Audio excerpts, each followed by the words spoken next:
nós falaremos a respeito dos modelos de revelação.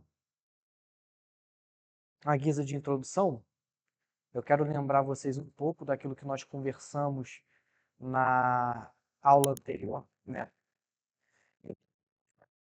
Temos observar, né, a revelação através de uma síntese de 3 aspectos. O primeiro deles seria que a revelação ela possui um teor, e esse teor é a verdade e a vontade de Deus. A necessidade da revelação, ela torna-se necessária porque o homem é pecador e, portanto, seria incapaz de discernir o ser de Deus, de conhecer a Deus sem que Deus se revelasse. E, por fim, o modo de revelação. Esse modo de revelação seria uma operação especial de Deus. Ok, isso tudo faz muito sentido e a gente compreendeu bem. Mas como seria essa revelação especial? Onde ela está presente? Quais são os modelos que existem e o que as pessoas creem como essa revelação ela poderia aparecer para que a gente possa conhecer a Deus de fato? De que maneira ela se apresenta? Um cardeal católico fez um estudo sobre isso. O nome dele é Avery Dulles, o cardeal Dulles. Inclusive, por curiosidade, ele era presbiteriano antes. Desenvolveu uma tese falando a respeito dos modelos de revelação. E nós utilizamos muito dentro de teologia da revelação que a gente aprendeu com ele. Quanto ao fato dele ser um cardeal católico, nós sempre afirmamos que toda verdade é uma verdade que diz respeito à pessoa de Deus, seja quem for o ser humano que identifique aquilo. Então a gente acredita que ele fez um bom trabalho na organização desse assunto e nada mais justo do que utilizarmos aquilo que esse homem desenvolveu. E ele estabeleceu cerca de 5 modelos para falar da revelação. O primeiro modelo seria a revelação como doutrina. Deus estaria nesse aspecto como um professor. Depois, a revelação como história. Terceiro, a revelação como uma experiência interior. Quarto, a revelação como um encontro dialético. E quinto, a revelação como uma nova consciência. A gente vai falar um pouquinho sobre cada um desses modelos e quem costumava defendê-los, ok? O primeiro deles é a revelação como doutrina. E o que basicamente diz os defensores desse modelo de revelação?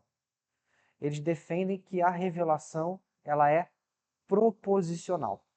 Nome feio, mas o que seria uma revelação proposicional? Seria entendermos que é possível nós separarmos tudo que a gente aprendeu da nossa fé, tudo aquilo que Deus nos revelou, em uma série de proposições, uma série de afirmações bem objetivas e claras que qualquer pessoa pode racionalmente, ao ouvi-las, entender essa fé. Então essa seria a primeira afirmação a respeito da revelação como doutrina. Então aqui, por exemplo, citando Carl Henry, que é um dos grandes defensores do modelo de revelação proposicional, o Alistair McGrath diz assim: a revelação refere-se à informação relativa à natureza de Deus. E essa informação relativa à natureza de Deus é fornecida pela Bíblia. Ok? Quem defende esse ponto de vista? Nós temos os principais cristãos conservadores, e dentre eles o Carl Henry, que foi quem nós citamos aqui em cima, D.A. Packer, bastante conhecido, e Gordon Clark, que também é um outro teólogo bastante conhecido. Existem pontos positivos nesse tipo de defesa. De todos os modelos que nós veremos aqui, esse é o modelo que tem maior fidelidade às escrituras, ok? Ele enfatiza a necessidade de nós promovermos essas proposições em conjunto, para que nós, por exemplo, confessemos a fé que nós acreditamos. Então, é um modelo muito propício à formação de credos e confissões, porque consegue sintetizar a fé nas afirmações respectivas. Entretanto, alguns proponentes desse tipo de modelo de revelação podem acabar gerando algumas distorções naquilo que foi uma tentativa de criar um modelo que esboçasse como a revelação da Bíblia é administrada, é apresentada. E um desses problemas é que muitas vezes uma revelação que pensa que a revelação de Deus é somente proposicional pode acabar por cometer uma ênfase exagerada nesse modelo e ignorar que a Bíblia possui mais de um gênero literário. O que eu quero dizer com isso? Você tem, por exemplo, histórias na Bíblia. Nós não deixamos de crer que, por serem históricos, aqueles livros são livros inspirados por Deus, certo? Então, muitas vezes, nós vamos aprender na revelação não por meio de aprender da revelação não por meio de uma proposição. O que seria uma proposição? Nós dizermos, por exemplo, que Jesus Cristo é Senhor, que Jesus Cristo é o Filho de Deus, que ele ressuscitou, que ele morreu. Isso tudo são proposições. Mas nós, por exemplo, aprendemos também na revelação de Deus por meio de histórias. Como, por exemplo, nós podemos falar a respeito da história do Êxodo, que Deus tira o seu povo do Egito e o leva para a Terra Prometida. Nós podemos citar os Salmos enquanto um gênero que trabalha não a ideia das proposições, das afirmações somente, mas também lida com o nosso coração, o nosso ser, os nossos sentimentos. Então, se nós focarmos exclusivamente na revelação como apenas proposicional, nós podemos acabar por cerrar uma parte da nossa fé que Deus se preocupa a ponto de escrever livros que instigassem essa parte, que é a nossa psique, a nossa mente, o nosso coração, as nossas afeições. A Bíblia lida com as nossas afeições e então nós não devemos ignorar o fato de que Deus também tem revelações que lidam com isso. Então, por exemplo, Calvino chama os salmos de anatomia da alma, justamente para mostrar que muitas vezes a Bíblia lida com temas como ansiedade, como ira, como felicidade. Então, o texto bíblico ele não é só da onde eu colho informações, mas essas informações elas me transformam. Então, essa seria uma limitação desse modelo, ou de alguns proponentes desse modelo, né? Outro ponto positivo que nós já colocamos aqui, né, sobre a questão da enfatização. Mas olha uma frase interessante do Alistair McGrath sobre isso, que traz um pouco uma síntese daquilo que nós acabamos de dizer. Ele fala assim: uma abordagem proposicional da revelação também não precisa necessariamente excluir outras formas de abordagem. Uma das maiores falhas da teologia cristã talvez se encontre na relutância em reconhecer que os modelos são complementares e não mutuamente excludentes, ok? E aí eu trouxe uma foto para vocês conhecerem o Alistair, né?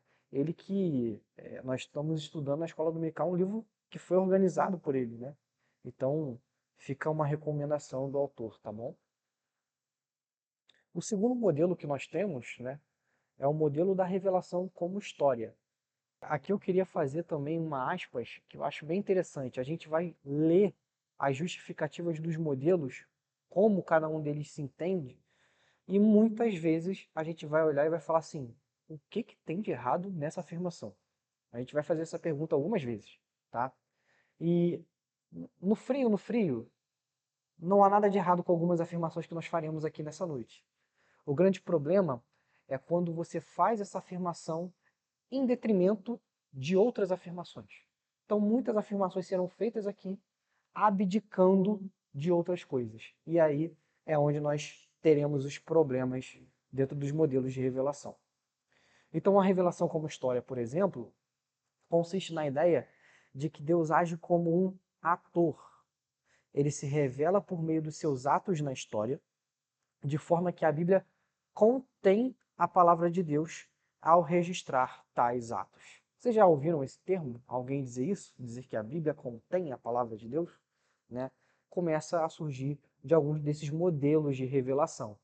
Mas se alguém chegasse e dissesse que Deus se revela por meio de seus atos na história, e você não conhecesse quem disse isso, provavelmente você diria que é uma afirmação possível de sustentar. Mas ele faz isso em detrimento da ideia de que se Deus se revela na história, então ele não se revela na sua palavra. E à medida que a palavra contém fatos históricos, ela contém a palavra de Deus. Mas quando ela não contém apenas fatos históricos, a parte que ela não fala desses fatos não é revelada. Basicamente seria essa a ideia do modelo da revelação como história. Então, o Pannenberg, que é um dos grandes idealizadores desse pensamento, ele diz que a história é o horizonte mais abrangente da teologia cristã. E aí é onde mora o problema. Se a história seria um horizonte mais abrangente da teologia cristã, é a história que interpretaria a Bíblia. Se a Bíblia não é a última forma de afirmação cristã, de construção, não é a base da construção da teologia cristã, então outra coisa vai ter que ser colocada como fundamento e essa coisa vai fornecer instrumentos que interpretem a Bíblia. Então isso é um problema. Então, os principais defensores. Esse aqui nós conversamos dele no ano passado, falando a respeito de, o pastor citou, falando a respeito de escatologia, o Oscar Kuhlmann, e o outro é o Wolfhard Pannenberg, que é esse que eu coloquei a citação. Como pontos positivos, nós podemos considerar a ênfase nos relatos bíblicos do ponto de vista histórico. Então aqui, por exemplo, surgem termos que hoje são até comuns ao nosso ouvido, mas que a gente não fazia ideia de que eles surgiram no contexto de uma teologia não tanto conservadora, como, por exemplo, a ideia do Jesus histórico. Vamos buscar conhecer o Jesus histórico, isto é, a figura do Messias que é apresentada na história. Foi um certo compromisso desses teólogos, de tentarem provar, por meio da história, os relatos que a Bíblia apresenta. Então, um deles, por exemplo, costuma trabalhar na ideia da historicidade da ressurreição de Jesus. Então, nesse aspecto, nós podemos sim entender que há um ponto positivo, porque de fato a revelação de Deus ela também tem um componente histórico. Nós temos na Bíblia livros que contam histórias que de fato ocorreram. Então, com certeza, nós podemos também aprender um pouco com esse modelo. Entretanto, à medida que ele abdica de outros aspectos para defender apenas a história, ele rompe com a Bíblia. E isso é um problema. Então, essa ênfase exagerada no modelo, ela pode ignorar que a Bíblia possui também mais de um gênero literário. Assim como o modelo anterior, que também ignorava um gênero literário que lidava com as afeições do ser humano, que lidava com a história, esse modelo aqui é um modelo que vai abdicar das proposições do modelo anterior e também das questões de sabedoria, de ciência, né, como, por exemplo, Provérbios, Eclesiastes. Então, há também esse problema na abdicação do modelo, ok? Esses dois modelos, a revelação como doutrina e a revelação como história, ambos entendem que a revelação que vem da parte de Deus, e não um homem que constrói essa revelação. Ela é uma revelação objetiva, porque vem de um objeto para dentro. O que é objetivo e o que é subjetivo? Vou dar um exemplo básico. Um celular ou qualquer coisa que você esteja vendo é objetivo. Por quê? Porque é algo que você está captando de fora para dentro. Você está olhando o celular e aí seu cérebro está criando na mente uma imagem de um celular. E aí você entende que isso é um celular. É assim que funciona. Você entende de fora para dentro. O que é subjetivo é algo que você constrói de dentro para fora. Sentimentos são assim. Por isso que a gente diz que é subjetivo. Está de acordo com cada uma pessoa. Uma pessoa vai sentir uma situação diferente da outra. É essa a diferença entre objetivo e subjetivo. Então, esses dois primeiros modelos são modelos objetivos. E agora nós vamos falar de modelos subjetivos, né? O primeiro deles seria a revelação como uma experiência interior, ok? E aqui, mais uma vez, eu chamo a atenção que nós, se nós lermos alguns desses autores, a gente vai encontrar algumas afirmações que parecem muito bonitas, mas que provavelmente a intenção daquele cara em dizer o que ele está dizendo não é aquilo que você pensou. Então, esse modelo trabalha Deus como um convidado. Ele chama Deus para dentro. E a revelação não seria mais externa, e sim um encontro pessoal com Deus. Dizer que a revelação é um encontro pessoal com Deus parece, de fato, um negócio bonito, né? E aí diz que a religião ela possui cunho experimental, com ênfase na experiência religiosa. Isto é, não importa o que vem de fora, importa como eu me sinto em relação à fé. Esse modelo de revelação aqui é o modelo que é o berço da teologia liberal, tá? E aí eu vou fazer uma distinção aqui. Existe teologia liberal do ponto de vista acadêmico e existe teologia liberal na forma como nós falamos do dia a dia. No dia a dia a gente fala teologia liberal como tudo que não é conservador, tudo que não é de uma confissão bíblica que defende a palavra de Deus e as doutrinas oriundas dela ao longo da história cristã. Agora, quando nós falamos de um ponto de vista um pouco mais teológico, histórico, a gente se refere à teologia liberal como um período muito específico na história que vem pouco depois do Iluminismo. Tá? E está ali mais ou menos no entre-guerras, entre Primeira e Segunda Guerra Mundial, ok? Quem são os teólogos principais, né, desse tipo de movimento aqui? O primeiro deles é esse camarada aqui, Friedrich Schleiermacher, o Albert Hitch e o Charles Dodd, né? São liberais, né? Liberais no cunho mais específico da palavra mesmo, tá? E qual é o problema desse tipo de teologia? Esse tipo de teologia foi uma tentativa de construir algo a partir do avanço do racionalismo no mundo. O que é isso? Nós temos o iluminismo, o movimento da razão. Lembram lá que a gente falou sobre Kant? Que antes de Kant procurava-se o ser de Deus, depois de Kant houve um rompimento e agora a filosofia ela não pode mais alcançar esse assunto? Isso ficou para a teologia, que é um assunto que não é muito bem ciência. Houve esse rompimento? A partir desse rompimento, muitos teólogos, pastores de igreja inclusive, tiveram uma crise. Como que a gente vai manter a fé cristã ainda útil em dias como esse? Que a fé ela foi afastada completamente enquanto saber.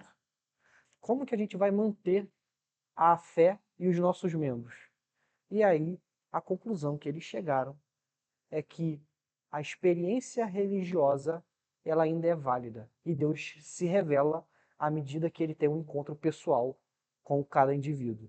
Então sai um pouco da visão da fé para da objetividade e ela entra na seara da subjetividade. Esse foi o problema da teologia liberal, porque ela tenta acreditar que o evangelho precisa de algum conserto, enquanto que na verdade é o homem que precisa de conserto. O evangelho ele se mantém intacto. Eles tentaram resolver um problema, criaram um muito maior. Como pontos positivos, ela possui um aspecto devocional. Você vai ler algum desses caras, e eu não recomendo vocês lerem teólogos liberais, mas muitos deles vão trabalhar o tempo todo com uma ideia pietista, uma ideia romântica, que pensa em piedade, que pensa boas obras, que pensa devoção. Mas, como ponto negativo, ela contradiz a Bíblia, abandona a revelação proposicional e agarra-se exclusivamente a uma experiência de fé.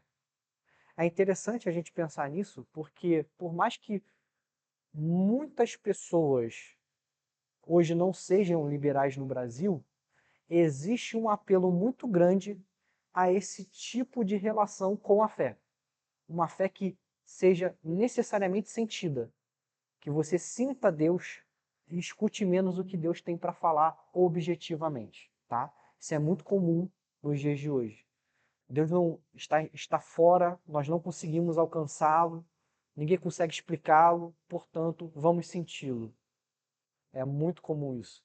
Então, por conta deles virem desse movimento, um movimento antigo, né, que surge lá no metodismo, que é o chamado movimento pietista, há uma certa semelhança da teologia liberal com algumas tradições cristãs hoje no Brasil, principalmente neopentecostais, né? Essas igrejas que trabalham com uma adoração mais extravagante e tudo mais, muito por conta disso, em que eles apertam as mãos quando o assunto diz respeito à experiência de fé, ok? O quarto modelo é o modelo da revelação como um encontro dialético. O que seria isso? Isso seria a ideia de que Deus é um juiz. E como juiz, ele está completamente transcendente, distante de nós. À medida que ele só se revela quando ele quiser. Inclusive depois de todo o cano ter sido fechado. Como assim, Lucas? A primeira coisa que a gente precisa entender é que esse modelo ele tentou conciliar duas coisas. Os dois primeiros modelos, que são modelos objetivos, e os modelos seguintes, que são modelos subjetivos. Então ele vai contrariar a objetividade dos modelos 1 e 2 e a subjetividade do modelo 3, que nós já falamos, que é a revelação encontro pessoal, e o modelo quinto que a gente ainda vai ver. Então, para eles, para esse grupo aqui, que fala sobre a revelação como encontro dialético, a revelação é um acontecimento, e observe, acontecimento é uma coisa objetiva. Né? Tá, por exemplo, nós estamos num fato aqui que está acontecendo, é uma aula na igreja, e todo mundo aqui está consciente disso. É um acontecimento. Mas não é somente um acontecimento porque é uma relação pessoal. Estamos entre pessoas dividindo uma mesma fé comum e o que nós aprendermos aqui pode afetar a forma como nós nos sentimos e vemos o mundo. Então, basicamente, esse modelo aqui, ele tenta criar um pouco disso. Ele tenta conciliar essas duas questões, ok? Por isso que eles chamam de a revelação como um acontecimento de encontro pessoal. Como eu disse antes, por conta da transcendência de Deus, ele é livre para comunicar a sua palavra e essa palavra ela é uma dádiva que só pode ser dada por ele. Até aí também bem interessante. A palavra de Deus é uma dádiva que só pode ser dada por Deus. Agora, esse acontecimento pessoal em que Deus vai ter com o indivíduo e se revela a ele, só acontece quando Deus quer. E aí é que é o problema, que esse quando Deus quer não necessariamente é todas as vezes que você lê a Bíblia, para esses defensores aqui. Então, esse acontecimento, por exemplo, pode acontecer por meio da palavra, mas não vai acontecer todas as vezes. Nós não cremos nisso. Nós cremos que todas as vezes que você lê a Bíblia, você está tendo um encontro com a palavra de Deus. Eles não. Eles entendem que é como se a pregação da palavra, a Bíblia, a igreja fossem revelações falhas de Deus. E à medida que ele quer se revelar, ele utiliza esses instrumentos e fala com o povo. Caramba, então quando que eu vou saber se Deus vai ou não falar comigo? A resposta deles é: você precisa ter fé que em um determinado momento ele vai falar com você. E aí você vai saber porque esse encontro foi pessoal. Então é para um alguém que acredita na revelação como encontro dialético, é como se eu estivesse falando aqui e Deus não está falando. Mas em um determinado momento alguém vai ter um encontro espiritual por meio dessa fala. E naquele momento Deus está falando. Seria isso para eles a revelação. Dialético porque tem a ver com diálogo. É Deus dialogando no momento que ele quer dialogar. Quem defende esse tipo de forma de modelo de revelação, né, é o pessoal que nós conhecemos como o movimento da neo-ortodoxia, tá? Então, os principais são Karl Barth, Rudolf Bultmann e o Brunner. Como pontos positivos, eles tentam fazer esse diálogo entre a proposição da fé e a devoção. Existe um retorno à teologia sistemática e algumas afirmações doutrinárias que foram perdidas por conta do liberalismo teológico são ressuscitadas a partir desse movimento. Por isso que ele é conhecido como neo-ortodoxia, né? Porque a justificação pela fé, a ressurreição de Cristo, voltam a ser temas que os teólogos retornaram a acreditar. Parece ser estranho, né, a gente pensar que houve um momento da história em que os teólogos não acreditavam que a Bíblia era a palavra de Deus, que Jesus ressuscitou, na justificação pela fé. Mas esse movimento aqui é um movimento que vai romper com o liberalismo e vai retornar para esse processo. Mas ele não consegue fazer o retorno por completo. Então ele entende, por exemplo, que a Bíblia não é a palavra de Deus. Ela torna-se no momento em que Deus quer se revelar. Então ainda existe esse tipo de problema com esses autores. Por fim, nós temos o quinto modelo de revelação. Esse modelo é o modelo conhecido de a revelação como nova consciência, né? E nesse sentido, basicamente esse modelo de revelação trataria Deus como uma espécie de poeta. Poeta por quê? Porque quando você lê a poesia, a sua alma se eleva, né? A sua mente ela alcança novos horizontes. Você começa a enxergar coisas que você não conhecia antes.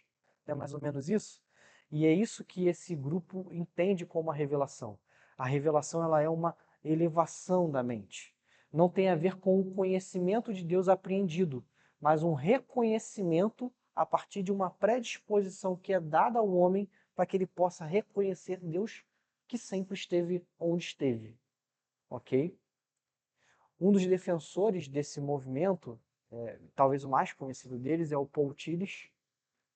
Enquanto pontos positivos, ele fortalece a necessidade para uma responsabilidade social, ou seja, uma vida de atuação na sociedade. E aí eu quero chamar atenção para vocês, sabe quando a gente fala de algumas figuras específicas nos dias de hoje que a gente chama de liberais? Na maioria dos casos eles estão defendendo esse tipo de visão aqui, né? Nós temos uma figura bem famosa nas redes sociais, um pastor que é um seguidor nato do Paul Tillich. Então ele é muito envolvido, por exemplo, em questões sociais, políticas, porque ele bebe dessa fonte de metodologia, ok? Bom, diante de todas desses cinco modelos que nós vimos, uma pergunta fica, certo? Qual seria a conclusão a respeito disso? Qual seria o modelo correto para nós utilizarmos? E aí eu quero retornar somente aqui, porque eu acho que o McGrath ele já dá uma dica para a gente, quando ele diz que uma das maiores falhas da teologia cristã talvez se encontre na relutância em reconhecer que os modelos são complementares e não mutuamente excludentes, ok? Lucas, se você pudesse se agarrar em um e se fechar somente nele, eu estaria com os meus irmãos ao longo da história. A revelação é um modelo proposicional. Só que nós não podemos dizer que esse modelo é somente proposicional, tá bom? Então, nós vamos, por exemplo, utilizar aqui como conclusão uma fala do Horton. Michael Horton. Ele diz o seguinte: portanto, a revelação não pode ser reduzida à doutrina. Tá? E aqui o pessoal do modelo 1 vai dizer: a revelação é só doutrina. A revelação não é só doutrina. O êxodo de Israel através do Mar Vermelho é em si mesmo um acontecimento de revelação. Então ele também é um fato histórico. No entanto, esse acontecimento ele não é um fato bruto, cuja importância e significado são deixados à falível interpretação humana. Deus revela seu caráter, seu propósito e suas ações por meio de sua própria interpretação desses atos poderosos. Isso seria o mesmo que dizer que a Bíblia interpreta a Bíblia. É isso que nós dizemos aqui.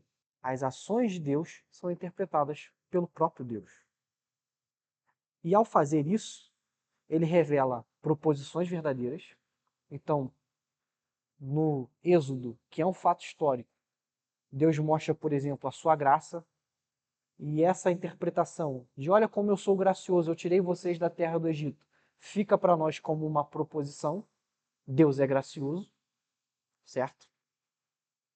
Mas além disso, ele nos convoca pessoalmente a reconhecer seus direitos sobre nós.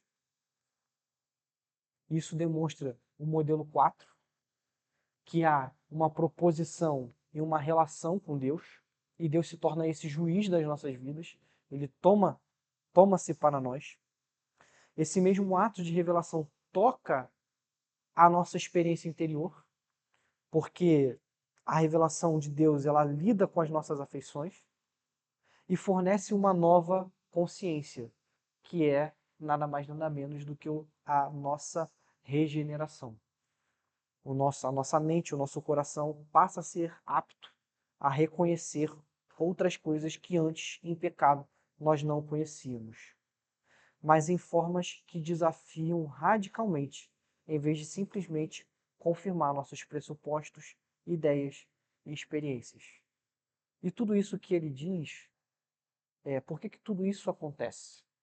Isso tudo acontece, Deus, ao utilizar a sua palavra, tudo isso aqui acontece por um simples motivo, gente.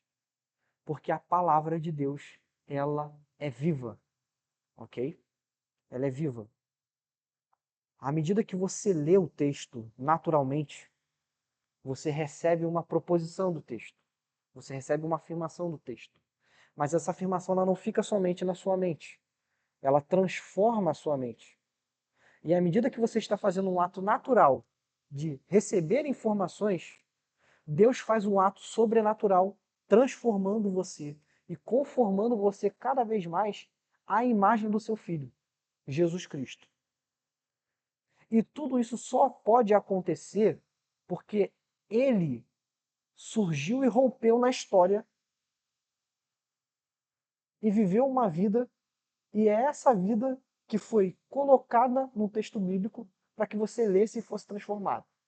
E à medida que isso tudo vai acontecendo, você tem um relacionamento pessoal com ele que faz com que a sua consciência possa ser ampliada para você enxergar ainda mais como é o reino de Deus.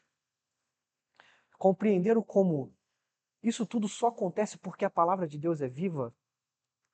E aí talvez a gente precise enxergar um pouco como Deus lida com os atos de criação dele, desde o início.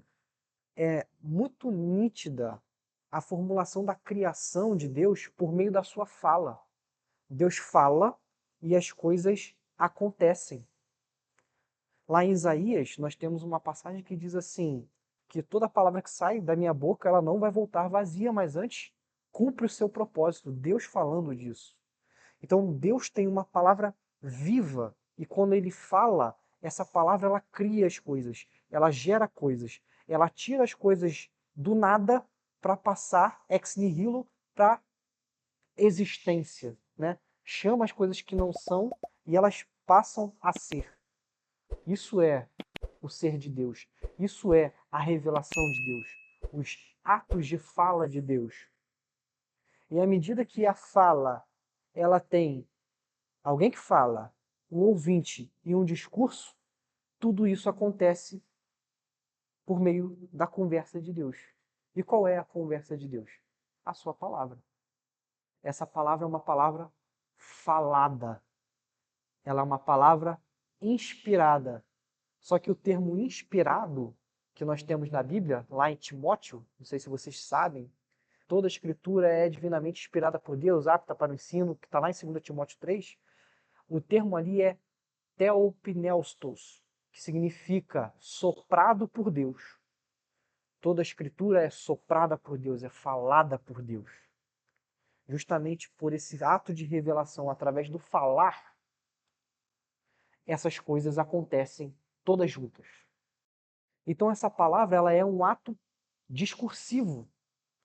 E à medida que a palavra de Deus não apenas afirma a verdade, ela cria e destrói, planta e arranca, julga e justifica, mata e dá vida. Longe de ser letra morta, a palavra de Deus age. Ela não só descreve, ela produz. A palavra não apenas explica, descreve, afirma e propõe, mas ela acontece. Ok? Deus fala e as coisas acontecem. Amém, irmãos? Bom, é isso que eu tinha para hoje. Vocês têm alguma dúvida, alguma consideração?